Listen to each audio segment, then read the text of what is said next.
In problem 8.3, we are going to be given a scenario, specifically a flag being raised up a flagpole, and we're going to sketch a graph of that scenario. Now, in this problem, the graph they want us to sketch is the height over time.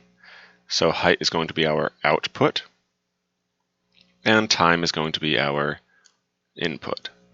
So right off the bat, we can put those on our graph here. Our output goes on our y-axis, so that's where height will go, and they tell us it's measured in feet. And time will go on our x-axis, because that's our input, and they tell us that it's measured in seconds. Now at this point, I have the video of the flag being raised on Google Classroom, so you should pause this video, go watch that video, and then come back here. So hopefully you've watched that video at this point, and there are a few things we probably noticed as we watched that video. First, we can eyeball the height of the flagpole is about 30 feet. So we can fill in our height on the y-axis up to about 30.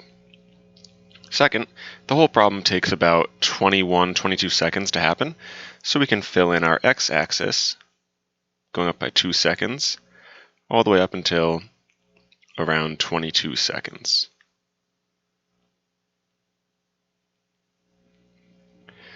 And for the rest of this, we're going to kind of try to sketch a graph, keeping in mind some key points and filling in the dots in between. So first of all, the flag starts at the ground, and it actually stays there for a couple of seconds. So even at around 2 seconds in, we're still pretty much at a height of 0. From there, the graph goes up, and it pauses and up and pauses and up and pauses until we get to a maximum height at around 14 seconds. We stay there until about 18 seconds, and then at around 22 seconds, we're back at the ground. So now let's fill in the blanks.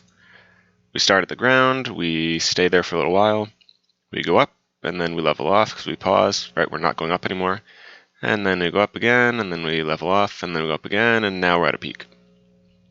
We stay at the peak for a few seconds, and then we come crashing back down, and we reach the ground again.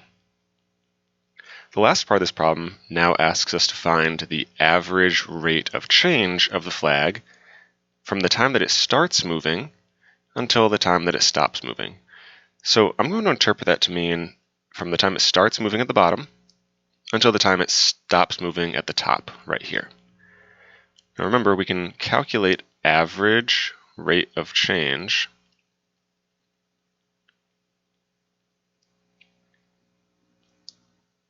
by dividing the change in output by the change in our input. So in this case, our output is height, and the change in height is 0 to 30, which means we go up 30 feet. Our input is time, and we start at 2 seconds and end at 14 seconds, so that takes 12 seconds. We do our division here, and we get that our rate of change is 2.5 feet per second. So, in other words, the speed that this flag is going up the flagpole is 2.5 feet every second on average.